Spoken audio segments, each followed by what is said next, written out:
ప్రస్తుతం మనతో పాటు కొల్లాపూర్ మాజీ ఎమ్మెల్యే బీరం హర్షవర్ధన్ గారు ఉన్నారు. హర్షవర్ధన్ గారు, ఈరోజు చూసుకున్నట్టయితే త్వరగా వెంటనే పాలమూరు ఎత్తిపోతల కావచ్చు, తర్వాత పాలమూరుకి నీళ్ళు అందించాలని రేవంత్ రెడ్డి గారిని మీ మంత్రి గారు కావచ్చు, మీ ఎమ్మెల్యే గారు కావచ్చు కలవడం అనేది జరిగింది. సో మరి పాలమూరుకి ఇప్పటికైనా న్యాయం జరుగుతుంది? అసలు కాంగ్రెస్ అన్యాయం చేసిందా, బీఆర్ఎస్ అన్యాయం చేసిందా? ఇప్పుడు మీకు అందరికీ అక్కడ ఉన్న కట్టిన రిజర్వాయర్లు, పంప్ హౌజులు ఇవన్నీ సాక్ష్యం. అవి ఏ హయాంలో జరిగినాయి? బీఆర్ఎస్ హయాంలోనే జరిగినాయి. ఆనాడు మాజీ ముఖ్యమంత్రి గారు పాలమూరు జిల్లా రైతాంగానికి నీళ్ళు ఇవ్వాలనే సంకల్పంతో వారి యొక్క ఆలోచన పూర్వకంగా రైతాంగాన్ని కాపాడాలనే ఉద్దేశంతో తీసుకొచ్చినటువంటి ప్రాజెక్టు. ఆల్మోస్ట్ రిజర్వాయర్స్ రెడీ అయిపోయినాయి, టన్నల్స్ రెడీ అయిపోయినాయి. కొద్దిగా 2-2.5 కిలోమీటర్ల కాల్వ పూర్తి చేయలేక 2.5 సంవత్సరాలు అయింది ప్రభుత్వం. వీళ్ళకి ఇక్కడ ఉన్న జిల్లాలో ఉన్నటువంటి నాయకులకు కానీ, ఎమ్మెల్యేలకు కానీ, మంత్రికి కానీ కనీసం ఆ ప్రాజెక్టు మీద శ్రద్ధ లేదు. కేవలం ఒకటి వాళ్ళు కనుక శ్రద్ధ చూపించుండింటే ఈ పాటికి ఆ కాలువలు కూడా పూర్తయిపోయి నీళ్ళు ఇచ్చే పరిస్థితి, రైతాంగానికి నీళ్ళు వచ్చే పరిస్థితి ఉండే. ఆనాడు గత ప్రభుత్వానికి ఉన్నటువంటి శ్రద్ధ, గత ప్రభుత్వానికి ఉన్నటువంటి రైతాంగం పట్ల మమకారం ఈ ప్రభుత్వం కాదు. మీరు చూస్తూ ఉన్న రైతులు రోడ్ల మీద ఉండి ఒడ్లు కొనుగోలు చేసే దిక్కులేదు, మక్కలు కొనుగోలు చేసే దిక్కులేదు, గన్నీ బ్యాగ్స్ లేవు. ఈ ప్రభుత్వం పూర్తిగా రైతు వ్యతిరేక ప్రభుత్వంగా ఉంది.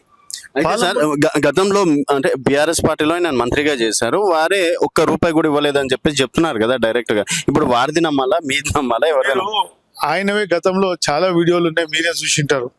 చెప్పారు కేసీఆర్ గారు ఇంత అద్భుతంగా తెలంగాణను తీసుకొస్తున్నారు. ఆనాడు వారు బీఆర్ఎస్ లో ఉండి కాంగ్రెస్ పార్టీని విమర్శించినటువంటి మీరు కూడా గుర్తెరుగుతారు. ఆ వీడియోలు ఉన్నాయి. ఇప్పుడు సమయం వచ్చినట్టు మళ్ళీ కూడా ఆ వీడియోలు చూపిస్తాం. ఆయన ప్రభుత్వంలోని అద్భుతమైన ప్రాజెక్టు ఇంత బ్రహ్మాండంగా చేస్తున్నారని పొగిన వాళ్ళే మాట్లాడుతున్నారంటే అది వాళ్ళ దివాలా కొడతనానికి నిదర్శనం. ఈరోజు ఏదైతే ప్రాజెక్టులు మీరంతా రికార్డ్స్ ఉన్నాయి, అన్ని ఉన్నాయి, వెరిఫై చేయండి. చేసింది బీఆర్ఎస్. ఆనాడు కేసీఆర్ గారి యొక్క ప్రోద్బలంతోనే ఆ ప్రాజెక్ట్ అంతా ముందుకు వచ్చింది తప్పితే పాలమూరు రైతాంగం పట్ల ప్రేమ ఉన్నది కేసీఆర్ గారికి తప్పితే వీళ్ళకి కాదు అనే విషయం చెప్తాను. అయితే ఇప్పటికైనా సరే రేవంత్ రెడ్డి గారు చెప్పినప్పటి నుంచి అయినా సరే ముందలు కదులుతుంది అంటారా?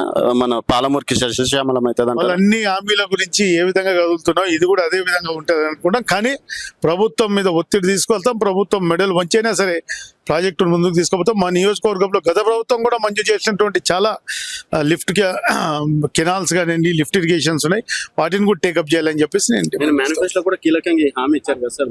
మీ నియోజకవర్గం ఉన్నటువంటి పంప్ హౌస్ కావచ్చు, చెరువుల సార్ 2.5 సంవత్సరాలు అయింది. ఎక్కడ వేసిన గొంగలు ఎక్కడే ఉంది. గతంలో మేము మంజూరు చేసిన వాటినైనా పూర్తి చేయమని చెప్పి కోరుతా ఉన్నాం. Thank you sir.